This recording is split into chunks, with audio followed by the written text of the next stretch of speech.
Hello guys, हम आ चुके हैं एक नई वीडियो में। और पिछली वीडियो में मैंने एडजेसेंसी मैट्रिक्स का बताया था कि हम लोग किस तरह से एक ग्राफ को मैट्रिक्स की फॉर्म में रिप्रेजेंट कर सकते हैं। तो उस बनने वाले मैट्रिक्स को हमने एडजेसेंसी मैट्रिक्स कहा था। और इस वीडियो में हम लोग उसका एक रिवर्स प्रोसेस करेंगे। हमें मैट्रिक्स दिया होगा और हम मैट्रिक्स को चेंज करेंगे अपने ग्राफ में। तो आइए शुरू करते हैं आज की इस वीडियो को। तो स्टार्टिंग के लिए मैंने एक सिंपल सा ग्राफ लिया है। ये 3x3 का ग्राफ है। इसमें 3 ही हमारे पास कॉलम्स है और 3 ही हमारे पास रोज है। तो इसका ऑर्डर 3 है हमारे पास। तो जैसा कि मैंने पिछली वीडियो में बताया था कि हमारे जो ग्राफ के वर्टिसेस होते हैं वो हमें ऑर्डर बताते हैं, हमारे मैट्रिक्स का ऑर्डर होता है। तो अगर ये इसका ऑर्डर 3x3 है, इट मीन्स कि हमारा जो ग्राफ है और जिसको ये मैट्रिक्स रिप्रेजेंट कर रहा है वो लाजमी बात है कि उसके 3 वर्टिसेस होंगे। ठीक है, तो सबसे पहले मैं 3 वर्टिसेस लिख लेता हूं।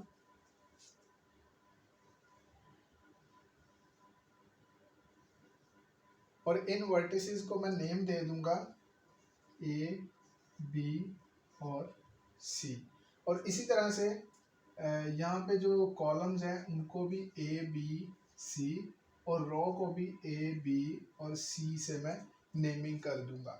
तो लास्ट वीडियो में हमने बात की थी, यहाँ पे जो नंबर्स होते हैं वो हमें वर्टिक्स के दरमियान एजेस की तादाद को बताते हैं। ठीक है, तो अगर यहाँ से मैं देखूँ ए और ए, इट मीन्स ए और ए के दरमियान में हमारा ज़ीरो है। तो ज़ीरो मतलब ए और ए के दरमियान हमारे पास कोई भी एज नहीं है। तो अगर ए और बी के दरमियान में देखूँ, ए और बी के दरमियान एक हमारे पास आ रहा है एज। ठीक है, तो इसी तरह फिर मैं ए और बी में एक एज ड्रॉ कर दूंगा। इसी तरह ए और सी में एक एज आ रहा है और ए और सी में भी एक एज मैं ड्रॉ कर दूंगा। और इसी तरह फिर बी और ए में एक एज आ रहा है, तो वो ऑलरेडी बन चुका है, दोबारा बनाने की ज़रूरत नहीं है। इसी तरह बी और बी में कोई एज नहीं है, it mean zero mean no edge, तो हमें यहाँ पे भी कुछ भी बनाने की ज़रूरत नहीं है। इसी तरह बी और सी में एक एज है, तो बी और सी में मैं एक एज बना दूंगा। इसी तरह अगर सी को देखें तो सी और ए में एक एज वो ऑलरेडी बना हुआ है, सी और बी में एक एज वो ऑलरेडी बना हुआ है और सी में नो एज। तो ये है हमारा मैट्रिक्स से ग्राफ में चेंज करने का तरीका। तो एक और मैं लेता हूँ एग्जांपल, उससे आपको मज़ीद क्लियर हो जाएगा। तो जी गाइस, यहाँ पे मैंने एक और मैट्रिक्स लिया है और मैट्रिक्स मेरे पास है 4x4 का। तो अगर इनके कॉलम को मैं नेम करूँ ए, बी, सी, डी और इसी तरह रोज को ए, बी, सी और डी, तो 4 इसमें रोज हैं और 4 ही इसमें कॉलम्स हैं। इट मीन्स हमारा जो ग्राफ होगा वो 4 वर्टिसेस का होगा। तो सबसे पहले मैं 4 वर्टिसेस लिख लेता हूँ। ये आ गए मेरे 4 वर्टिसेस, ये ए, बी, सी और डी। तो स्टार्टिंग में देखें, ए और ए के दरमियान में zero, it means no as. A और बी में एक, तो ए और बी में मैं एक लाइन ड्रॉ कर दूंगा। और इसी तरह ए और सी में मेरे पास आ रहे हैं दो एजेस, तो ए और सी में मैं दो एजेस ड्रॉ करूंगा। इसी तरह ए और डी में मेरे पास आ रहे हैं तीन, तो ए और डी को मैं तीन एजेस से कनेक्ट करूंगा। ये फर्स्ट एज, ये second edge and this is third edge. और इसी तरह बी और ए वन एज से कनेक्ट है, तो वो ऑलरेडी यहाँ पे हमने बना दिया। और बी में कोई एज नहीं है, लिहाजा यहाँ पे हम नहीं बनाएंगे। बी और सी में एक, तो बी और सी को हम लोग एक एज से कनेक्ट कर देंगे।